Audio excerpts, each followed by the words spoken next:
Hi, and welcome to my session on the employee experience economy. In this particular session, what I'm going to try and do is distill a few of our thoughts about where we're heading, where HR is heading in particular from an employee experience perspective, and what we are seeing from all of our deployments, from multiple conversations with clients, prospects, and across the globe. I think there's a common pattern that's starting to emerge, and that is that change has happened. We no longer live in an employer-first market. We live in an employee-first market. Gone are the days when, the organization holds all cards and the employees or the people who apply to the organization are at the mercy of that business. Change has happened. When HR started in the early 19th century, the idea was for it to basically be a resource or a team that could help welfare, from a welfare perspective. And if you fast forward to today, I think that change has been drastic, has been phenomenal, and has been very, very quick. Actually, in the last decade or so, there has been a huge change in HR and the whole employee experience. We today live in an employee experience economy where the experience each individual has, that's what matters. Through recruitment, through onboarding, performance management, growth, learning, and also through exit. It's all about what that particular employee experiences, what that particular individual experiences through the entire process. It's no longer about the business. I mean, it's great if you have good HR software, operational software like CRM, if you have great, financial software. Gone are the days when that data, when that software and that process governed how businesses run. Today, if you do not have the best talent, the best software in the world is not going to help you do much.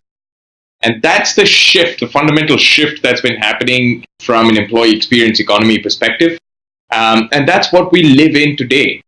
An economy where the power laws have shifted drastically. The individual decides whether that company is worth their time or not. That individual decides whether their company deserves their time, their investment, and their talent. It is a fundamental shift which many organizations have been grappling with, have not been able to decode, and have not been able to kind of manage from a transition perspective. But the best and the fastest growing businesses understand it. Just last week, there was a report from the Business Roundtable, which is one of the largest, where the largest company CEOs gather to discuss where business is heading. And what was one of the most amazing mandates that came out of it is that everyone agreed that shareholder value is no longer everything. It is about the companies, employees, and customers that really generate value to the organization as a whole. So the best and growing businesses have started understanding that it's that individual, it is that employee, it is that customer that matters.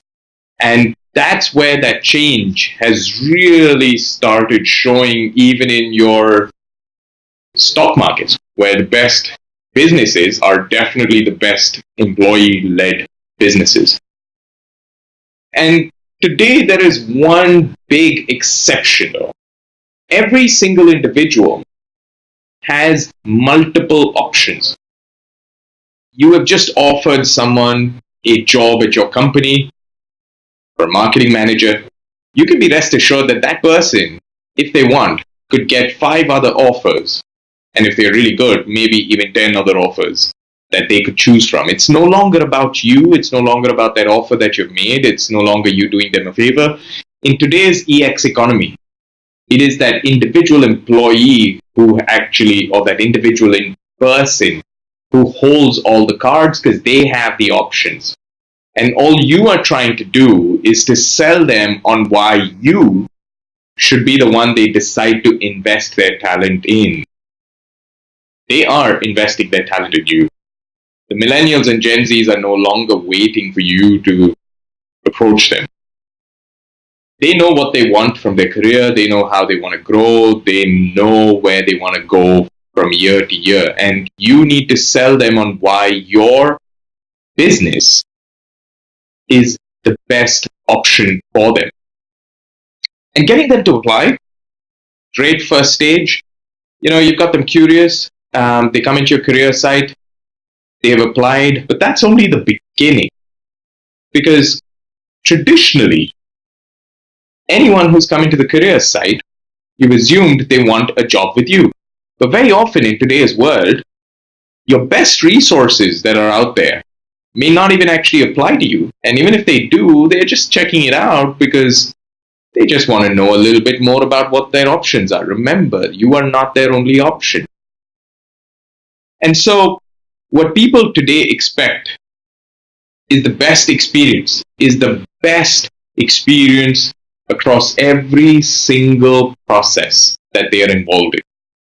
They expect you to tell them why you are their right choice. You are selling. You are constantly selling to these individuals on why you should be where they invest their talent in. Think of it. In a stock market, you are just another stock. And who buys you is based on your performance. And similarly, over here, you are just another business, and based on how you sell, why your business is right, is the only reason why people will join you and continue to excel with you. And in today's social world, decisions are not made in isolation.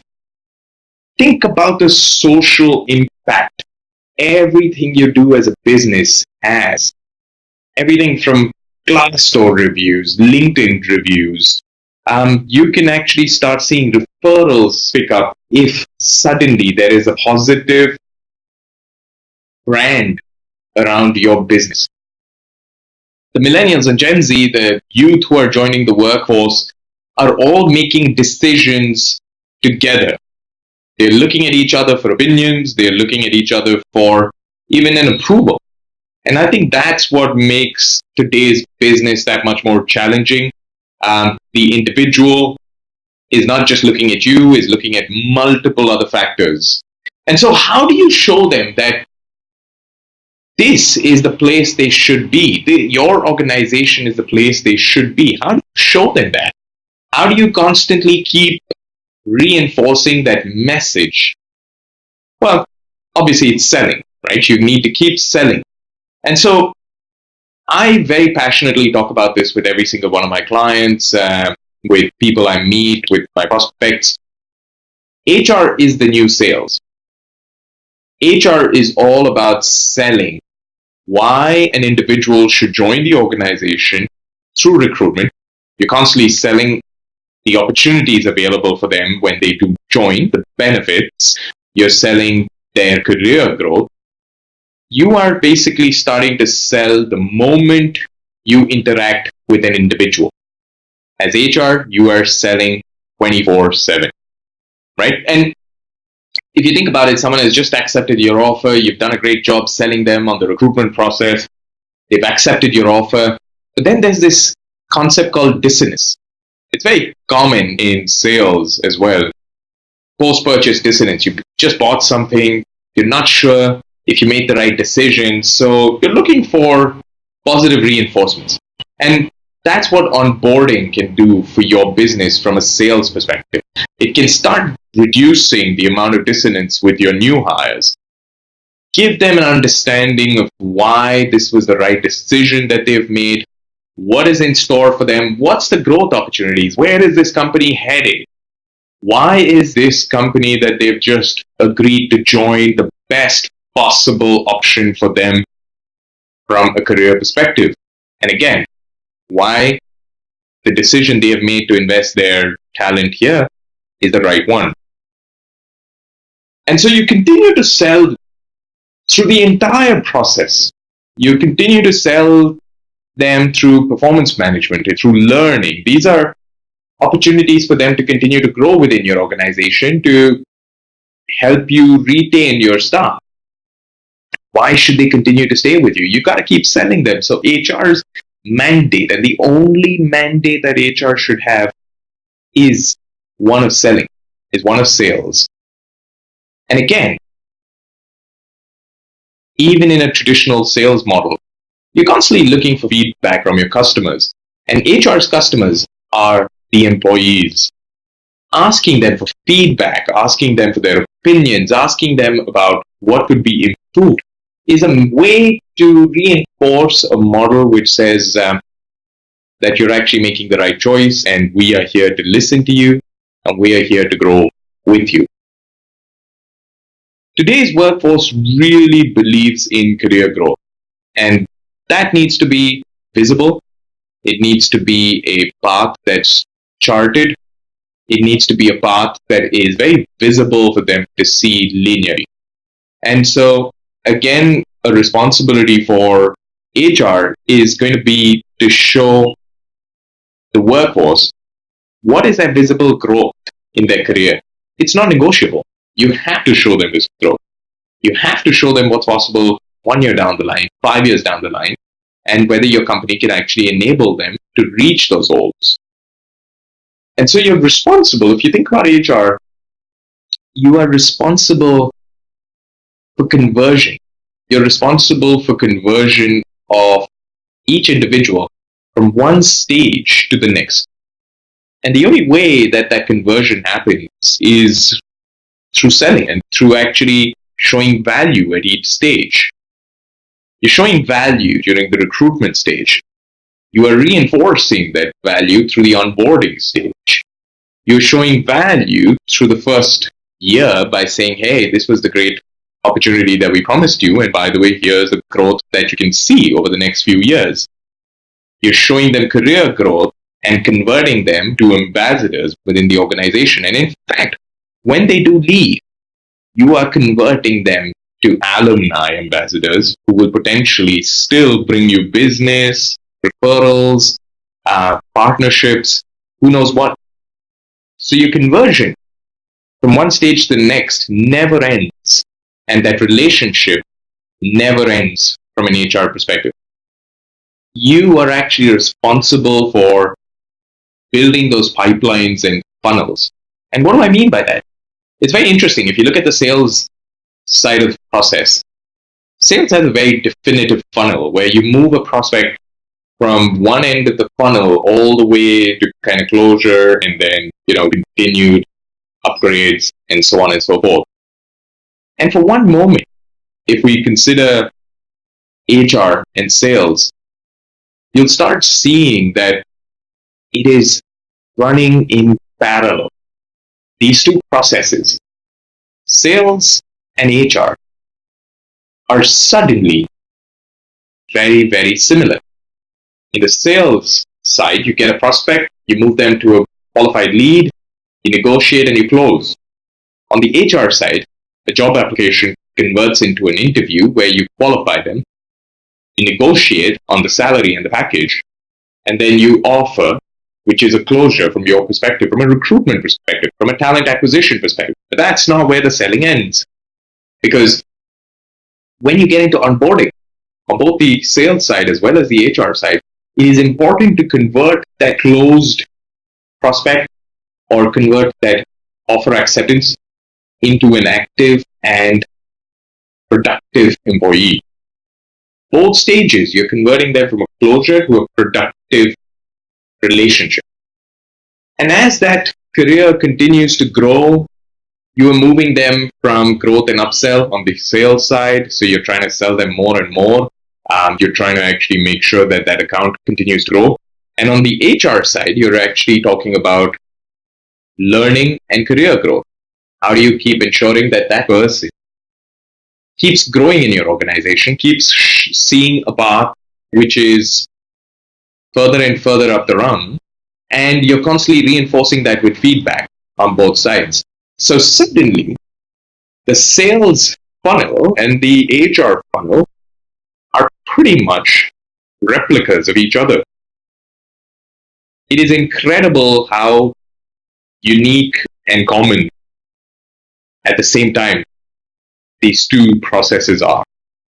And which is why I say that to be successful in HR today, you have to be good at selling.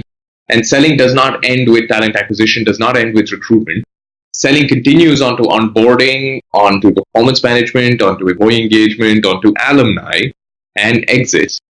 And so every HR executive out there needs to be good at selling. HR is the new sales. And it's across the entire employee life cycle. We have seen this.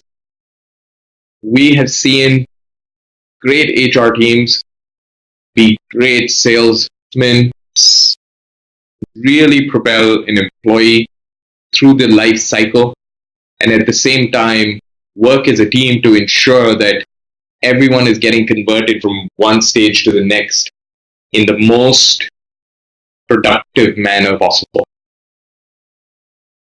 So I'm going to stall over here. HR is the new sales. There is no two ways about it. Anyone who's in HR today needs to learn how to sell and needs to use tools that can help them sell better. And once again, welcome to the Digital Onboarding Summit 2019. We're going to have some exciting sessions where we decode onboarding and its strategic role in selling to your new hires. It is one of the most important processes from an HR perspective, very often misunderstood, very often ignored, and misunderstood to be less strategic in terms of value. But we have seen that onboarding is that first step in converting someone who's accepted an offer into a productive employee, into a productive part of your workforce. And therefore, I'm hoping the following sessions are going to be of great value to you. Thank you, and see you on the other side.